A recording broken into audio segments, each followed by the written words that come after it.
kuvaan tällaisen DIY-ystävänpäivälahja-ideat-videon, jossa on 4 erilaista lahjaideaa ja 1 kortti-idea. Tähän ekaan ideaan sä tarvit valkosuklaata, poppareita ja noita Love Hearts-karkkeja.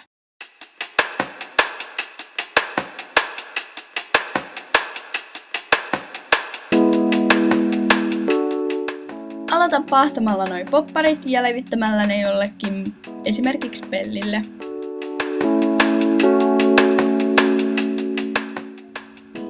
Levitä ne tollain tasaisesti, niin kuin videolla näkyy.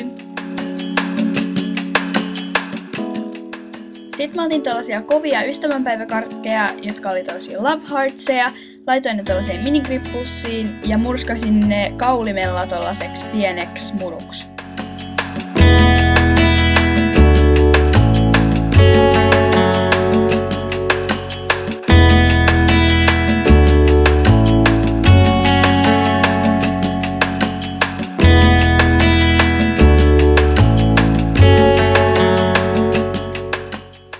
Sitten mä sulatin ton valkosuklaan ja aloin tuolla lusikalla levittää sitä tohon poppareiden päälle.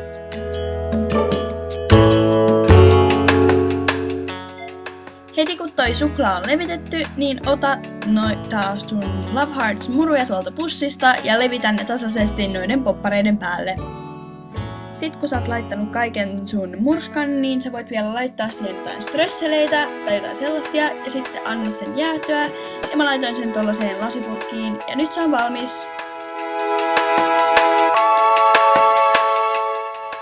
Tähän seuraavaan ideaan sä tarvitset pretzeleitä, suklaata ja valitsemia karkkeja.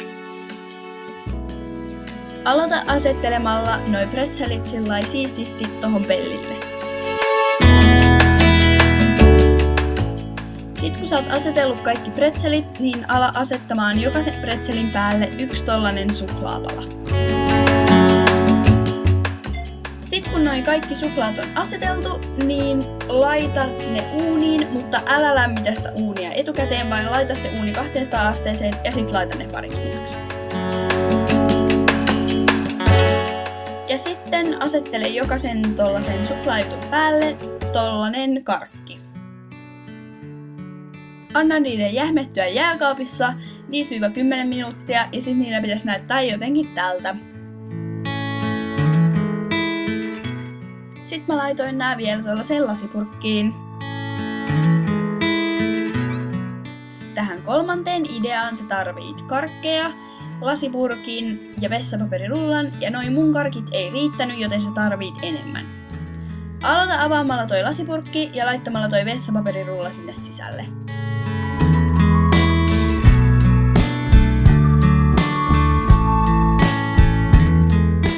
Täytä tuosta vessapaperirullan ympäriltä toi koko alue karkilla.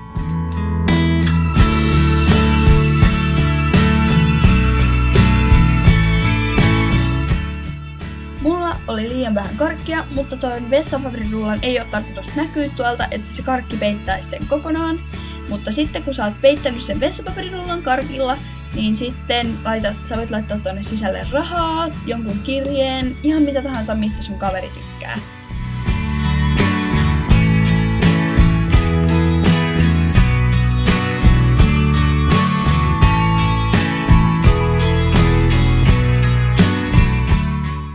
Tähän 4. ideaan sä tarvit tollasen kupin ja tollasia Sharpie-tusseja. Aloita huuhtelemalla toi kuppi, koska se tussi tarttuu paremmin puhtaaseen kuppiin kuin sellaiseen likaseen, mikä on suoraan tullut kaupasta.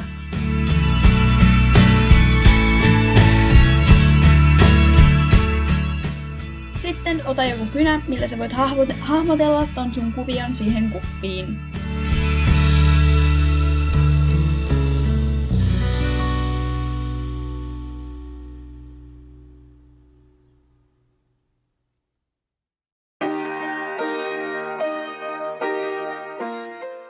Kun sä oot hahmotellut, niin sä voit vaan piirtää ton sun kuvion siihen sillain lopullisesti.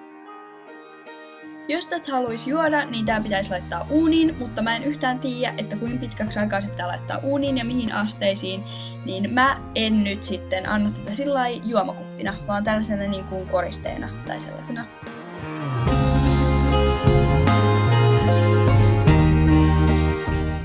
Tähän viimeiseen ideaan sä tarvii tuollaisen korttipohjan, sitten kynsilakkaa, ohuen mustan tussin, lyijykynän ja tollasia öljyliituja. Aloita kirjoittamalla tuohon korttiin 10 syytä, miksi sinä olet paras kaverini.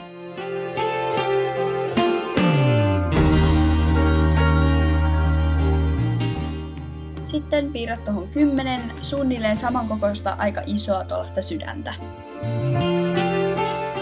Sitten mä vahvistin ton kaiken tuolla mustalla tussilla, niin siitä tulee siistimmän näköinen.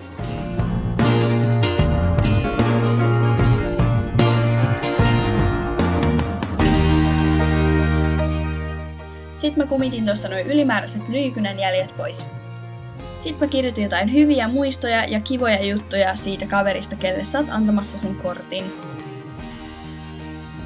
Sitten mä otin valkoisen öljyliidun ja väritin jokaisen päältä niin huolellisesti kuin mä vaan osasin. Sitten sä tarvitset kynsilakkaa tai maalia, molemmat käy, ja laita jokaiseen tuohon sydämeen tollanen kerros kynsilakkaa sillä, että sitä tekstiä ei näy sieltä. Nyt se on valmis, mutta tämän kortin idea on se, että sä pystyt kynnellä rapsuttamaan ton kynsilakan siitä päältä pois, ja sit sun kaveri voi kivasti rapsuttaa ne siitä päältä ja lukea ne sitten.